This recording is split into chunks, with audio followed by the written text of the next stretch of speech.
It really never fails to amaze us just how much information comes out over time.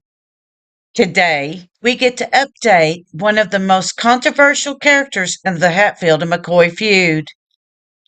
This is just one of many instances where we will do corrections of the story that we have done previously. Hang on to your bowler hats and bonnets, ladies and gentlemen, because this is from what current information can be found about Perry Cline. Perry Cline is a very controversial character among historians and both families. He is often seen as the linchpin that caused the feud to escalate.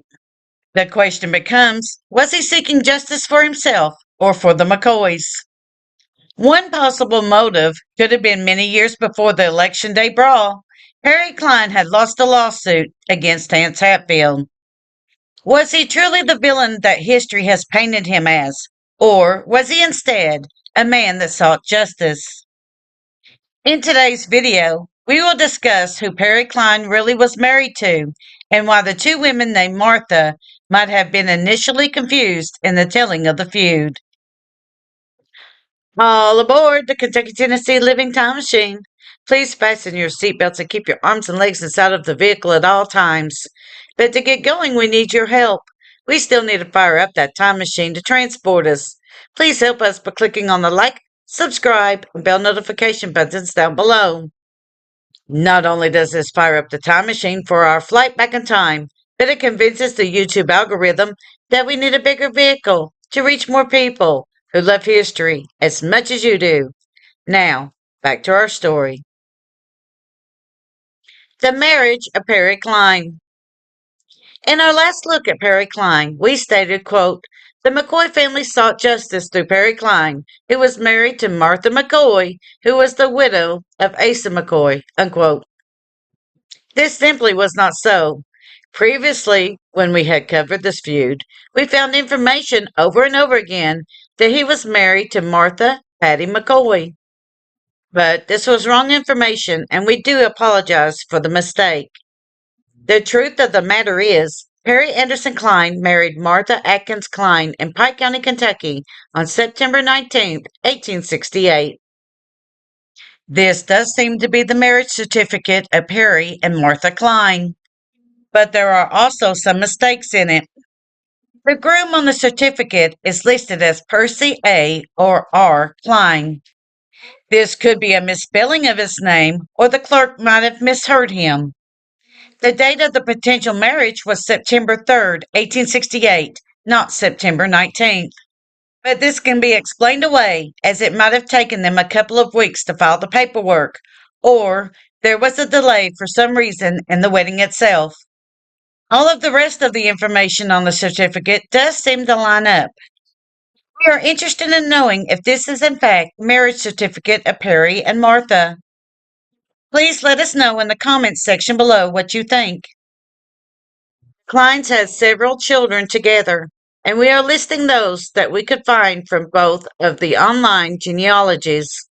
They are John St. Clair Cline, Sr., 1869 to 1941, Alan D. Cline, 1872 to 1944, Roxy Cline Preston, 1875 to 1960, William Orlando Butler Good Cline, 1877 to 1958, Myra L. Cline Pernut, 1879 to 1916, Ella Ruth Cline Richards, 1883 to 1970, Jacob Perry Cline Sr., 1885 to 1961, and Maud Cline Yost, 1888 to 1965. Corrections about Cline's personal life.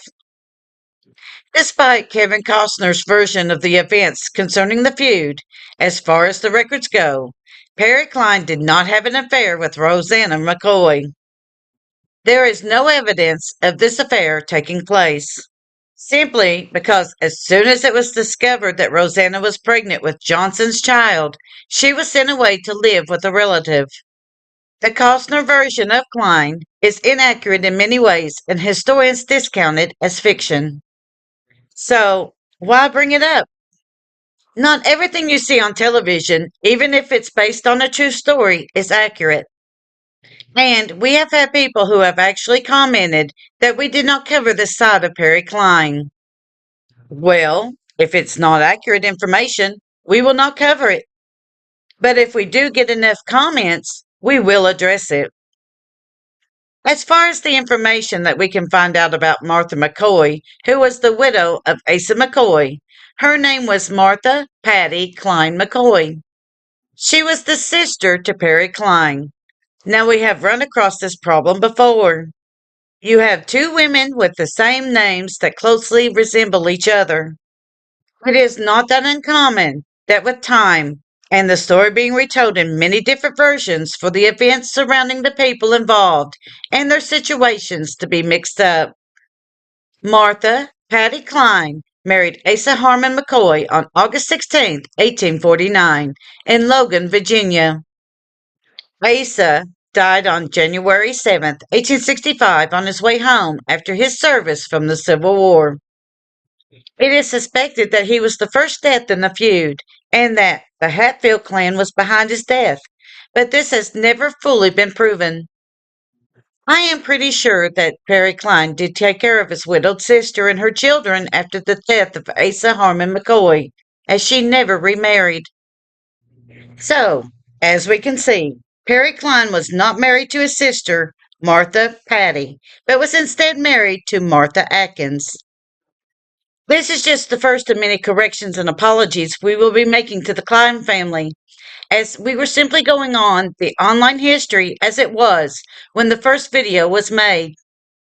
Now that I'm allowed free reign, so to speak, with the research, I hope to get more of a correct picture of Perry Cline and why he was not very well liked by either side of the feud.